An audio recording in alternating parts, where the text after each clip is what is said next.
ناظرین اکرام، دنیا میں کل 4 بادشاہ ایسے گزرے ہیں کہ جنہوں نے اپنے وقت میں پوری دنیا پر حکومت کی ہے، جن میں سے 2 مسلمان تھے اور 2 نافرمان تھے۔ ایک شخص آب حیات کے چشمے سے پانی پی لے گا، اور جب وہ آب حیات کے چشمے سے پانی پیے گا تو اس کو کبھی موت نہیں آئے گی۔ یاجوج ماجوج یہ اولاد آدم سے ہیں، اس میں میل بھی ہیں فیمیل بھی ہیں۔ یاجوج ماجوج میں سے جو بھی مرتا ہے تو 1000 یا اس سے زائد اولادیں چھوڑ کر مرتا ہے۔ یاجوج ماجوج کے نکلتے ہی دنیا میں ایک عجیب و غریب فساد برپا ہوگا۔ یہ لوگ دنیا میں فساد اور مار دھاڑ سے جب فرصت پا جائیں گے تو کہیں گے کہ اب زمین والوں کو تو ہم نے قتل کر دیا، اب آؤ آسمان والوں کو قتل کرتے ہیں۔ اے واقعہ تیرے نشان، اے واہیا تیرے نشان۔ الحمدللہ رب العالمین والصلاة والسلام علی سید الانبیاء والمرسلین، اما بعد فاعوذ باللہ من الشیطان الرجیم، بسم اللہ الرحمن الرحیم۔ ناظرین اکرام، ہم مسلسل اپنے اس پروگرام میں ایک نشانی پر بات کرتے آئے ہیں، اور آج بھی ایک نیا ایپیسوڈ ہے اور نئی نشانی آپ کے سامنے بیان کریں گے، یعنی وہ نشانیات کے جن کے واقع ہوئے بغیر قیامت آئے گی ہی نہیں۔ اور ناظرین، بعض اوقات ہماری دنیا میں تو ایسے حادثات رونما ہوتے ہیں، ایسے واقعات ہمیں دیکھنے کو ملتے ہیں جن کی شدت، تباہی اور خون ریزی اس قدر زیادہ ہوتی ہے کہ ہم لوگ ان کو قیامت صغریٰ کہنے پر مجبور ہو جاتے ہیں۔ کئی بار لوگ بول بھی دیتے ہیں کہ قیامت قائم ہو گئی ہے کیا؟ تو ناظرین، جب ایسے واقعات ہم دیکھتے ہیں تو ہم اس کو قیامت صغریٰ کہنے پر مجبور ہو جاتے ہیں، اور یہ سوچئے کہ جب قیامت ایکچول میں قائم ہوگی تو اس وقت کیا ہولناکیاں ہوں گی اور کیسا منظر ہوگا۔ اللہ تبارک و تعالی ہمیں قیامت کی جو ہے وہ ہولناکیوں سے محفوظ فرمائے۔ ایک یہ حقیقت ہے کہ قیامت سے پہلے ایسے لوگ بھی آئیں گے کہ جو بہت زیادہ طاقتور ہوں گے، ان سے لڑنے کی طاقت کسی کو بھی نہ ہوگی۔ یہ کریں گے کیا؟ یہ زمین میں موجود تمام پانی پی جائیں گے، سارا پانی پی جائیں گے، ہر قسم کی کھیتی، پھل، سب کچھ کھا جائیں گے، اور جو کچھ ان کے راستے میں آئے گا اس تمام چیزوں کو، ہر چیز کو تباہ و برباد کر دیں گے۔ ناظرین، اس خونخوار قوم کے بارے میں ہم بچپن سے سنتے آ رہے ہیں، شاید آپ پہنچ بھی گئے ہوں گے کہ ہم کس کی بات کر رہے ہیں۔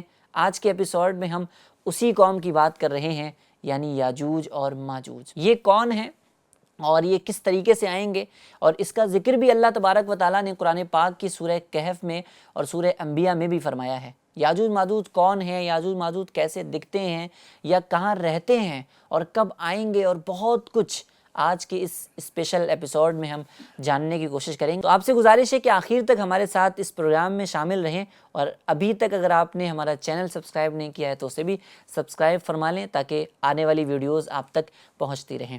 ناظرین اکرام، دنیا میں کل 4 بادشاہ ایسے گزرے ہیں کہ جنہوں نے اپنے وقت میں پوری دنیا پر حکومت کی ہے۔ جی ہاں، اپنے وقت میں پوری دنیا پر، پوری روئے زمین پر انہوں نے حکومت کی ہے، جن میں سے 2 مسلمان تھے اور 2 نافرمان تھے۔ 2 مسلمان نہیں تھے۔ نافرمانوں میں ایک بڑا نام آتا ہے نمرود کا اور بدبخت نصر کا، اور جبکہ مسلمانوں کی ہم بات کریں تو مسلمانوں میں حضرت سلیمان علیہ السلام اور دوسرے سکندر ذوالقرنین تھے۔ ذوالقرنین کا اصل نام جو ہے نا وہ سکندر ہے۔ یہ حضرت سام بن نوح علیہ السلام کی اولاد میں سے تھے، اور ایک بڑھیا کے اکلوتے بیٹے تھے، اکلوتے شہزادے تھے۔ حضرت خضر علیہ السلام کے خالہ زاد بھائی تھے، اور آپ حضرت ابراہیم علیہ السلام کے ہاتھ پر دامن اسلام سے وابستہ ہوئے، اور کئی سال آپ ان کی صحبت میں رہے، حضرت ابراہیم علیہ السلام کی صحبت میں رہے۔ یہ نبی تو نہیں تھے لیکن ایک نیک بندے تھے، اللہ تبارک و تعالیٰ کے ایک ولی تھے، اللہ نے اپنی ولایت انہیں عطا فرمائی تھی۔ قرآن مجید میں سورہ کہف میں سکندر ذوالقرنین کے 3 سفروں کا حال اللہ تبارک و تعالیٰ نے بیان کیا ہے۔ جی ہاں، بڑے عجیب و غریب ہیں، بڑے انوکھے سفر آپ نے فرمائے ہیں۔ آئیے آپ کو بتاتے ہیں۔ ناظرین، فرسٹ ٹرپ کی کہانی کچھ یوں ہے کہ حضرت سکندر ذوالقرنین نے پرانی کتابوں میں یہ پڑھا تھا کہ سام بن نوح علیہ السلام کی اولاد میں سے ایک شخص آب حیات کے چشمے سے پانی پی لے گا، اور جب وہ آب حیات کے چشمے سے پانی پیے گا تو اس کو کبھی موت نہیں آئے گی۔ جی ہاں، اس کو جو شخص آب حیات کے چشمے سے پانی پیتا ہے تو اسے کبھی موت نہیں آتی ہے۔ اسی لیے سکندر ذوالقرنین نے مغرب کا سفر کیا، مغرب کا رخ کیا اپنے، اور مغرب کی طرف آپ نے سفر فرمایا۔ آپ کے ساتھ حضرت خضر علیہ السلام بھی تھے۔ حضرت خضر علیہ السلام تو آب حیات کے چشمے پر پہنچ گئے تھے اور آپ نے اس کا پانی بھی پی لیا، مگر سکندر ذوالقرنین کے مقدر میں یہ نہیں تھا، تو آپ آب حیات سے نہ مل سکے۔ اس سفر میں آپ ویسٹ کی سائیڈ روانہ ہوئے، ایسے مقام پر پہنچے کہ انہیں سورج غروب کے وقت ایسا نظر آنے لگا کہ سورج ایک ایسے سیاہ چشمے میں ڈوب رہا ہے جیسا سمندری سفر کرنے والوں کو آفتاب سمندر کے کالے پانی میں ڈوبتا ہوا نظر آتا ہے۔ ناظرین، جب سکندر ذوالقرنین مغرب کی سائیڈ میں پہنچے تو وہاں ان کو ایک ایسی قوم ملی جو جانوروں کی کھالیں پہنتے تھے، ان کے سوا کوئی اور دوسرا لباس ان کے بدن پر نہیں ہوتا تھا، دریائی مردہ جانوروں کے سوا ان کی کوئی اور غذا نہیں ہوا کرتی تھی، کوئی دوسری غذا کا سامان بھی نہیں ہوا کرتا تھا۔ یہ لوگ قوم ناسک کہلاتے تھے۔ حضرت سیدنا سکندر ذوالقرنین نے دیکھا کہ ان کے لشکر بے شمار ہیں، وہ کثیر تعداد میں ہیں، اور یہ لوگ بہت ہی زیادہ طاقتور بھی ہیں اور جنگجو بھی ہیں۔ تو سکندر ذوالقرنین نے ان لوگوں کے گرد اپنی فوجوں کا ڈیرا ڈال دیا، ان لوگوں کو بے بس کر دیا، اور اس میں سے کچھ جو ہے ناظرین وہ مشرف بایمان ہو گئے، اور کچھ آپ کی فوجوں کے ہاتھوں مار دیے گئے، ہلاک ہو گئے۔ تو یہ تو تھا آپ کا پہلا سفر، اور دوسرا سفر کیا تھا آئیے اس کے بارے میں بھی آپ کو بتاتے ہیں۔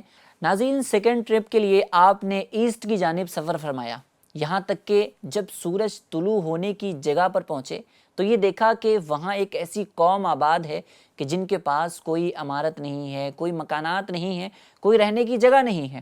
ان لوگوں نے یہ حال دیکھا کہ سورج طلوع ہونے کے وقت یہ لوگ زمین کی غاروں میں چھپ جایا کرتے ہیں، اور سورج جب ڈھل جاتا ہے، سورج جب چلا جاتا ہے تو اس کے بعد یہ لوگ اپنی غاروں سے نکل کر اپنی روزی تلاش کرنے میں لگ جاتے تھے۔ حضرت سکندر ذوالقرنین نے ان لوگوں کے مقابلے میں بھی لشکر آرائی کی اور ان کو اسلام کی دعوت دی، تو جو لوگ ایمان لے آئے ان کے ساتھ بہترین سلوک کیا گیا، اور جو بے ایمان رہے تو ان کے ساتھ وہی عدل والا اور انصاف والا جو ہے وہ معاملہ کیا گیا۔ پھر آپ نے تیسرا جو سفر فرمایا وہ نارتھ کی جانب فرمایا، دو پہاڑوں کے درمیان میں پہنچے، اور وہاں کے آباد لوگوں کی ایک عجیب و غریب جو ہے وہ زبان تھی، ان لوگوں کے ساتھ اشارے سے بمشکل بات چیت کی جا سکتی تھی۔ ان لوگوں نے سکندر ذوالقرنین سے یاجوج ماجوج کے مظالم کی شکایت کی۔ جی ہاں، اب یہاں پر اس سفر کے اندر آپ نے جو ہے نا وہ یاجوج ماجوج کو ملاحظہ کیا، اور آپ سے ان لوگوں نے مدد مانگی کہ ہمیں ان کے مظالم سے بچا لو، ان کے ظلم سے بچا لو۔ تو ناظرین اکرام، یہ یاجوج ماجوج یافس بن نوح علیہ السلام کی اولاد میں سے ایک فسادی گروہ ہے۔ یاجوج ماجوج یہ اولاد آدم سے ہیں، اس میں میل بھی ہیں، فیمیل بھی ہیں، اور ان کے بتایا جاتا ہے کہ ان کے 3 گروہ ہیں، 3 گروپ ہیں۔ ایک کو تاویل کہا جاتا ہے، دوسرے کو تاریس کہا جاتا ہے، اور تیسرے کو منسک کہا جاتا ہے۔ ان میں سے جو مرتا ہے، جو بھی یاجوج ماجوج میں سے اولادوں میں سے جو بھی مرتا ہے تو 1000 یا اس سے زائد اولادیں چھوڑ کر مرتا ہے۔ اللہ اکبر۔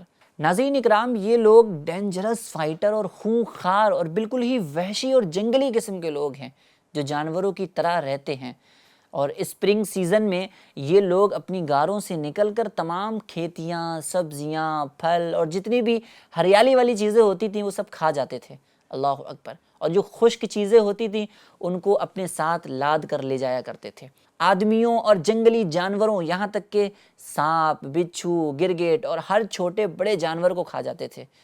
جب سکندر ذوالقرنین سے لوگوں نے فریاد کی کہ آپ ہمیں یاجوج ماجوج کے ان مظالم سے، ان ظلموں سے بچا لیجئے، تو اس کے بدلے میں آپ ہم سے جو مال چاہیں گے ہم آپ کو دے دیں گے، تو سکندر ذوالقرنین نے فرمایا کہ مجھے تمہارے مال کی ضرورت نہیں ہے، اللہ تبارک و تعالیٰ نے مجھے الحمدللہ سب کچھ دیا ہے، بس تم لوگ جسمانی محنت سے میری مدد کرو۔ چنانچہ آپ نے دونوں پہاڑوں کے درمیان بہت گہری جو ہے وہ بنیاد آپ نے ڈلوائی، یہاں تک کہ زمین سے پانی نکل آیا، اور جب پانی نکل آیا تو اس پر پگھلائے ہوئے تانبے کے گارے سے پتھر جمائے گئے، اور ناظرین لوہے کے تختے اوپر نیچے لگا کر ان کے درمیان میں لکڑی اور کوئلہ بھروا دیا اور اس میں آگ لگوا دی۔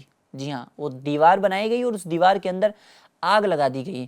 اس طرح یہ دیوار پہاڑ کی بلندی تک اونچی کر دی گئی، اور دونوں پہاڑوں کے درمیان کوئی جگہ خالی نہ رہی۔ پھر پگھلا ہوا تانبا اس دیوار کے اندر پلا دیا گیا، جو سب مل کر اسٹرانگ اور ویری اسٹیبل دیوار بن گئی کہ یاجوج ماجوج روزانہ اس وال کو، اس دیوار کو توڑنے کی کوشش کرتے ہیں، توڑتے ہیں، اور دن بھر جب محنت کرتے ہیں، کرتے رہتے ہیں، تو اس دیوار کے جب توڑنے کے قریب آ جاتے ہیں تو ان میں سے کوئی کہتا ہے کہ اب چلو باقی دیوار کل توڑ ڈالیں گے، اور دوسرے دن جب وہ لوگ آتے ہیں تو خدا کے حکم سے وہ دیوار پہلے سے بھی زیادہ مضبوط ہو جاتی ہے۔ ناظرین، جب اس دیوار کے ٹوٹنے کا وقت قریب آئے گا تو اس میں سے کوئی کہے گا کہ اب چلو انشاءاللہ اس دیوار کو کل توڑ ڈالیں گے۔ اب ان لوگوں کے انشاءاللہ کہنے کی وجہ سے، انشاءاللہ کہنے کی برکت سے دوسرے دن دیوار ٹوٹ جائے گی۔ اللہ اکبر!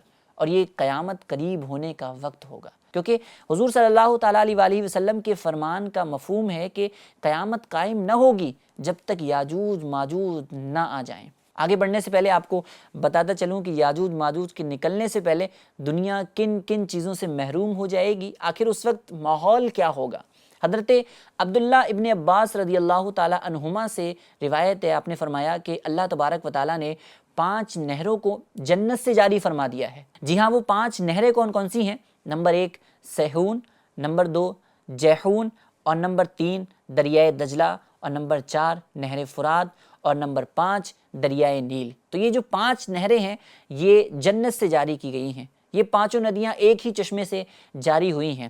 اللہ تبارک و تعالیٰ نے حضرت جبریل علیہ السلام کے ذریعے جنت کے اس چشمے کو پہاڑ کے اندر امانت رکھ دیا ہے، اور پہاڑوں سے پھر یہ نہریں بن کر زمین پر نکلتی ہیں اور جاری ہوتی ہیں، جس سے لوگ طرح طرح سے منفعت حاصل کرتے ہیں، طرح طرح سے فائدہ اٹھا رہے ہوتے ہیں۔ اور ناظرین، جب یاجوج ماجوج کے نکلنے کا وقت ہوگا تو اللہ تبارک و تعالیٰ حضرت جبریل علیہ السلام کو زمین پر بھیجے گا، اور وہ 6 چیزیں زمین سے اٹھا لے جائیں گے۔ وہ 6 چیزیں کون کون سی ہیں؟ فرمایا گیا قرآن پاک اور تمام علوم، جی ہاں تمام علوم اٹھا لیے جائیں گے، اور حجر اسود، مقام ابراہیم، حضرت موسیٰ علیہ السلام کا تابوت، اور مذکورہ بالا 5 نہریں جن کا ذکر ابھی کیا گیا، وہ 5 نہریں بھی اٹھا لی جائیں گی۔ یہ 5 چیزیں ایسی ہیں جو زمین سے اٹھا لی جائیں گی تو دین و دنیا کی برکتیں روئے زمین سے اٹھ جائیں گی، دنیا میں برکت نہیں رہے گی، لوگ ان برکتوں سے بالکل محروم ہو جائیں گے۔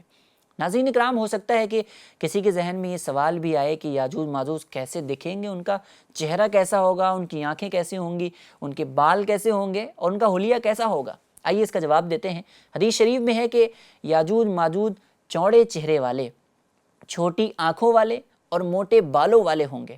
یاجوج ماجوج کا ظہور اس وقت ہوگا کہ جب حضرت عیسیٰ علیہ السلام دجال کو مار چکے ہوں گے، اور قتل دجال کے بعد حضرت عیسیٰ علیہ السلام کو حکم الہی ہوگا، اللہ پاک کا حکم ہوگا کہ مسلمانوں کو کوہ طور پر لے جاؤ، اس لیے کہ کچھ ایسے لوگ بھی ظاہر ہوں گے کہ جن سے لڑنے کی طاقت کسی کو بھی نہ ہوگی۔ پھر اس کے بعد یاجوج ماجوج کا ظہور ہوگا۔ یاجوج ماجوج کے نکلتے ہی دنیا میں ایک عجیب و غریب فساد برپا ہوگا، اللہ اکبر، اور ان کا خروج، ان کا نکلنا بہت خطرناک ہوگا۔ یہ اس قدر زیادہ ہوں گے کہ ان کا پہلا گروہ جب بحیرہ طبریہ ایک جگہ کا نام ہے، اس جگہ سے جب یہ گزرے گا تو اس کی لمبائی بتائی جاتی ہے ناظرین کہ 10 میل لمبا یہ ایریا ہے۔ جب ان لوگوں کا پہلا گروہ اس مقام سے گزرے گا تو اس کا پانی وہ اس طرح پی کر سکھا ڈالیں گے کہ جب انہی میں سے کوئی دوسرا گروہ اس مقام سے گزرے گا تو وہ حیران ہو کر یہ کہے گا کہ یہاں کبھی پانی تھا ہی نہیں، یہاں تو پانی موجود ہی نہیں تھا۔ یہ لوگ دنیا میں فساد اور مار دھاڑ سے جب فرصت پا جائیں گے تو کہیں گے کہ اب زمین والوں کو تو ہم نے قتل کر دیا، اب آؤ آسمان والوں کو قتل کرتے ہیں۔ یہ کہتے ہوئے اب یہ لوگ اپنے تیر نکالیں گے اور اپنے تیر آسمان کی طرف بلند کریں گے، آسمان کی طرف پھینکیں گے۔ اور جب خدا کی قدرت دیکھیں آپ ناظرین کہ ان کے تیر اوپر سے جب واپس نیچے آئیں گے تو ان کے تیروں پر خون لگا ہوا ہوگا، اللہ اکبر۔ اب یہ لوگ تو سمجھیں گے کہ ہم نے آسمان والوں کو بھی قتل کر دیا ہے۔ یہ لوگ اپنی انہی حرکتوں کے اندر ہی مشغول ہوں گے کہ وہاں پہاڑ پر حضرت عیسیٰ علیہ السلام اپنے ساتھیوں سمیت موجود ہوں گے، اور اس وقت حضرت عیسیٰ علیہ السلام اپنے ساتھیوں سے مل کر دعا فرمائیں گے۔ اللہ تبارک و تعالیٰ یاجوج ماجوج کی گردنوں میں ایک قسم کے کیڑے پیدا فرما دے گا، وہ سب کے سب ایک دم مر جائیں گے۔ ان کے مرنے کے بعد حضرت عیسیٰ علیہ السلام پھر پہاڑ سے نیچے تشریف لائیں گے، پہاڑ سے اتریں گے اور دیکھیں گے کہ تمام زمین کا ہر حصہ، تمام زمین ان کی لاشوں بدبوؤں سے بھری پڑی ہے، اور تمام یاجوج ماجوج مرے ہوئے زمین پر بکھرے پڑے ہیں۔ ان کی لاشوں کی بدبو ناظرین اتنی زیادہ ہوگی کہ لوگ اس بدبو کو سونگھنے سے پہلے مرنے کی دعا کریں گے۔ اللہ اکبر۔ اتنے میں حضرت عیسیٰ علیہ الصلاۃ والسلام اپنے ساتھیوں کے ساتھ اللہ تبارک و تعالیٰ کی بارگاہ میں دعا کریں گے۔ اس پر اللہ تبارک و تعالیٰ ایسے پرندے بھیجے گا کہ جیسے اونٹ کی گردن ہوتی ہے، اور وہ یاجوج ماجوج کے مردار جسم کو اٹھائیں گے اور جہاں اللہ تبارک و تعالیٰ چاہے گا وہاں چھوڑ آئیں گے۔ ناظرین، ابھی ان کے ظلم و زیادتی کی سزا مکمل نہیں ہوئی، کیونکہ یہ تو دنیا میں ملنے والی سزا ہے، اور جہنم میں بھی ایک دردناک عذاب ہوگا، کیونکہ ان کے کثیر گناہ ہیں، گناہوں کی تعداد بہت زیادہ ہے۔ اچھا ناظرین، ان کے مرنے کے بعد زمین امن و سکون اور برکتوں سے بھر جائے گی۔ جی ہاں، اللہ کی نعمتیں اس قدر زیادہ ہوں گی کہ روایتوں میں آتا ہے کہ ان کے مرنے کے بعد زمین پر بارش اتنی زیادہ ہوگی کہ زمین برابر ہو جائے گی، ہموار ہو جائے گی۔ تو ناظرین، جب زمین کو یہ حکم ہوگا تو زمین اپنی برکتیں اگل دے گی، اور برکتوں کا یہ عالم ہوگا کہ ایک انار ایک گروہ کھا سکے گی۔ اللہ اکبر۔ اور دودھ میں یہ برکت ہوگی کہ ایک اونٹنی کا دودھ پوری جماعت کو کافی ہوگا۔ اللہ اکبر۔ اور ایک گائے کا دودھ قبیلہ بھر کو، اور ایک بکری کا دودھ پورے کے پورے خاندان کو کافی ہوگا۔ اتنی برکت جو ہے وہ دنیا کے اندر پھر رکھ دی جائے گی۔ ناظرین اکرام، یاجوج ماجوج کے مکمل واقعے سے ایک بات تو سوچنے کو ملتی ہے، وہ یہ کہ زمین میں مار دھاڑ مچانا، فساد پھیلانے والوں کا جو انجام ہوتا ہے وہ ہلاکت ہی ہوتا ہے۔ اللہ تبارک و تعالیٰ ظالموں کو ایک دم ختم کرنے پر قادر ہے، مگر انہیں موقع عطا فرماتا رہتا ہے کہ شاید وہ سدھر جائیں، تاکہ وہ توبہ کر لیں اور جہنم سے نجات حاصل کر لیں۔ پروگرام کو اینڈ کی طرف لانے سے پہلے آئیے ہم آپ کو اس پروگرام کی ایک خاصیت بھی بتاتے چلیں، جو ہم ہر پروگرام میں بتاتے ہیں، کہ ہم ہر نشانی کو آپ تک پہنچاتے بھی ہیں، اور ساتھ یہ بھی بتاتے ہیں کہ نشانی ظاہر ہو چکی ہے یا نہیں۔ تو ناظرین اکرام، یاجوج ماجوج قرب قیامت میں حضرت عیسیٰ علیہ الصلاۃ والسلام کے نزول کے بعد والے زمانے میں ظاہر ہوں گے۔ تو اس سے پتہ چلتا ہے کہ ابھی تک تو یہ ظاہر نہیں ہوئے ہیں، لیکن حضرت عیسیٰ علیہ الصلاۃ والسلام کے زمانے میں یہ ظاہر ہوں گے اور اپنا فساد مچائیں گے۔ اللہ تبارک و تعالیٰ کی بارگاہ میں دعا ہے کہ اللہ تبارک و تعالیٰ ہمیں ان تمام فتنوں سے محفوظ فرمائے اور سلامتی ایمان کے ساتھ ہمیں اس دنیا سے رخصت فرمائے۔ انشاءاللہ اگلے ایپیسوڈ میں ایک نشانی کے ساتھ پھر حاضر ہوں گے۔ جب تک کے لیے اپنا خوب خیال رکھیے، دعاؤں میں یاد رکھیے۔ السلام علیکم ورحمۃ اللہ وبرکاتہ۔ اے واقعہ تیرے نشان، اے واہیہ